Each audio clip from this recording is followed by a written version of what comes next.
ദൃശ്യമാധ്യമങ്ങളിൽ കൂടെ കണ്ടതിൽ നിന്ന് വ്യത്യസ്തമായി നേരിട്ട് കാണുമ്പോൾ ഒരു കാര്യം ബോധ്യപ്പെടുകയാണ്. ഇത് കാടത്തമാണ്. ഒരു കാടന്മാരെ കൊണ്ട് മാത്രം ചെയ്യാനൊക്കുന്ന ഒരു സംഭവമാണ്. ഒറ്റ കാര്യമേ എനിക്ക് പറയാനുള്ളൂ. ഈ സംഭവം ഉണ്ടായി, ദൗർഭാഗ്യകരമായ സംഭവം ഉണ്ടായി. അതിനുശേഷം CPM നേതാക്കന്മാരൊക്കെ നടത്തുന്ന പ്രതികരണം കാണുമ്പോൾ ഒരു കാര്യം പിണറായി വിജയനെ ഓർമ്മപ്പെടുത്താൻ ആഗ്രഹിക്കുന്നു. പിണറായി വിജയൻ സമീപകാലത്ത് നേപ്പാളിലുണ്ടായ സംഭവ വികാസങ്ങൾ മറക്കരുത്. ജനങ്ങളുടെ ക്ഷമയ്ക്ക് ഒരു പരിധിയുണ്ട്. ആ നിലയിലേക്ക്, ആ മാനസികാവസ്ഥയിലേക്ക് പലപ്പോഴും രക്തം തിളക്കിയാണ് ഇങ്ങനെയുള്ള സംഭവങ്ങൾ ഉണ്ടാകുന്നത്. അതുകൊണ്ട് അതിലേക്ക് കേരള ജനത, ഐക്യജനാധിപത്യ മുന്നണിയും കേരള ജനതയും പോകുന്ന ഒരു സാഹചര്യത്തിലേക്ക് കൊണ്ടെത്തിക്കരുത്. ഉത്തരവാദികൾക്കെതിരെ നടപടിയെടുക്കണം. മൊത്തത്തിൽ ബാക്കി കാര്യങ്ങളിലേക്കൊന്നും പോകുന്നില്ല. പക്ഷേ ജനം പൊറുതിമുട്ടിരിക്കുകയാണ്. ഈ നിലയിൽ മുന്നോട്ട് പോകുന്നത് എനിക്ക് ആശങ്കയുണ്ട്. ജനങ്ങൾ തെരുവിലേക്ക് ഇറങ്ങുന്ന, നേപ്പാൾ ആവർത്തിക്കുന്ന സാഹചര്യത്തിലേക്ക് കാര്യങ്ങൾ നീങ്ങുമോ എന്ന ആശങ്കയാണ് എനിക്കുള്ളത്. ഈ ശബരിമല വിഷയത്തിലേക്ക് മുൻ പ്രസിഡന്റിനെതിരെയൊക്കെ കേസെടുത്തിരിക്കുന്നു, അതുപോലെ ED വരുന്നു, ഇതൊക്കെ ഇതിലെല്ലാം ഒരു കാര്യം വസ്തുതയുണ്ടല്ലോ, അവിടെ കട്ടു എന്നുള്ളതിൽ ഒരു തർക്കവുമില്ല.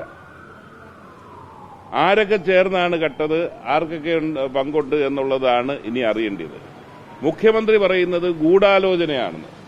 2019 ഗൂഢാലോചന നടത്തി 2025 അയ്യപ്പ സംഗമം, ആഗോള സംഗമം തകർക്കാൻ ശ്രമിക്കുന്നു എന്നൊക്കെ പറഞ്ഞ ബാലിശ്യമായ പ്രതികരണം ഒരു കേരളത്തിന്റെ മുഖ്യമന്ത്രി നടത്തുകയാണ്. എനിക്കൊരു കാര്യമുള്ളൂ, ഇന്നിപ്പോ പത്മകുമാറിനെ അടക്കം ഭരണസമിതിയെ പ്രതികളാക്കിയിരിക്കുന്നു. ഈ 3 ദിവസം എന്താ പറഞ്ഞുകൊണ്ടിരുന്നത്? അവര് സോഷ്യൽ മീഡിയയെ പറഞ്ഞുകൊണ്ടിരുന്നത് എന്താണ്? ഇത് INTUCയുടെ നേതാക്കന്മാർ, ചില മാധ്യമങ്ങൾ പോലും ചർച്ച നടത്തുന്ന ഞാൻ കേട്ടു. INTUCയുടെ നേതാക്കന്മാർ കട്ടു എന്നാണ് പറഞ്ഞത്.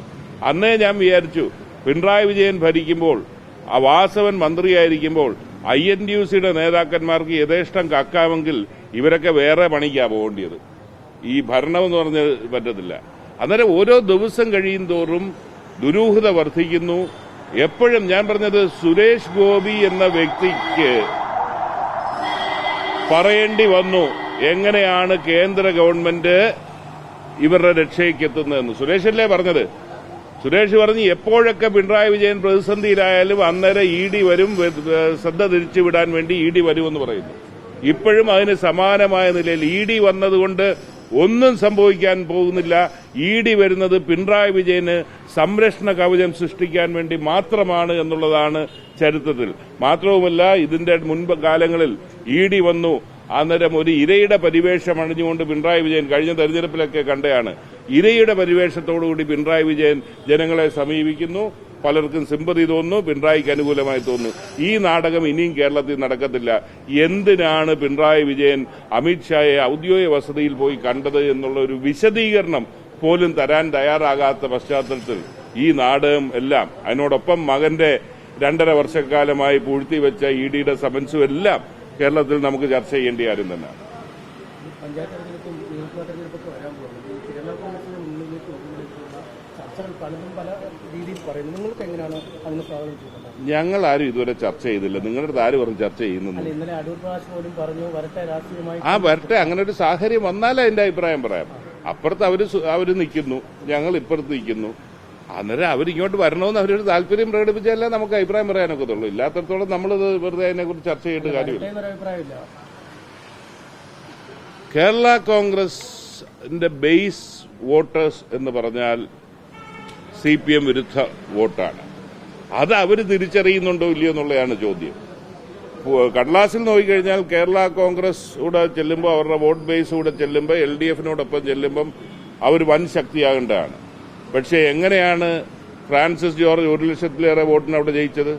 അതുകൊണ്ട് കേരള കോൺഗ്രസിന്റെ ബേസ് കോർ വോട്ടേഴ്സിൽ നിന്ന് അകന്നാണ് അവർ നിൽക്കുന്നത്. അവർ നിലപാട് തിരിച്ചറിഞ്ഞുകൊണ്ട് അവർ നിലപാട് എടുക്കുകയാണെങ്കിൽ അന്നേരം ഞങ്ങളെ സംബന്ധിച്ചിടത്തോളം അഭിപ്രായം പറയാം. അല്ല, അവരിത് യാഥാർത്ഥ്യം തിരിച്ചറിഞ്ഞുകൊണ്ട് ഇപ്പുറത്ത് ചേരണമെന്ന് ആഗ്രഹം പ്രകടിപ്പിച്ചാൽ നമ്മൾ നമ്മുടെ അഭിപ്രായം പറയും. അല്ലാതെ ഇല്ലാത്തൊരു കാര്യത്തെക്കുറിച്ച് ഇപ്പൊ എന്തിനാ അഭിപ്രായം പറയുന്നത്? അത് അതിന്റെ തെളിവല്ലേ ഞാൻ പറഞ്ഞത്. കോട്ടയം ലോക്സഭാ തെരഞ്ഞെടുപ്പിൽ ഉണ്ടായ ഉജ്ജ്വലമായ വിജയം കേരള കോൺഗ്രസ് മാണി സാറിന്റെ പാർട്ടിക്ക് ആ പ്രദേശത്തൊക്കെ നിർണായക ശക്തി ഉണ്ടെന്നാണല്ലോ.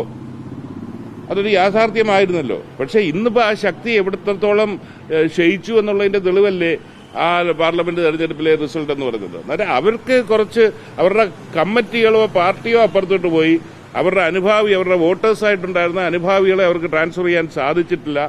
ആ പാർട്ടി നശീകരണത്തിന്റെ വക്കിൽ നിൽക്കുകയാണ്. അത് അവർ തിരിച്ചറിഞ്ഞാൽ അവർക്ക് നല്ലത്. ഇങ്ങോട്ട് വന്നില്ലെങ്കിലും കുഴപ്പമില്ല, നിങ്ങൾ എന്തായാലും വോട്ട് ഇവിടെ കിട്ടുന്നുണ്ട്. അവരാണ് തീരുമാനം എടുക്കേണ്ടത്. അവർ സ്വയം നശിക്കണോ വേണ്ട എന്ന് അവർ തീരുമാനിക്കട്ടെ.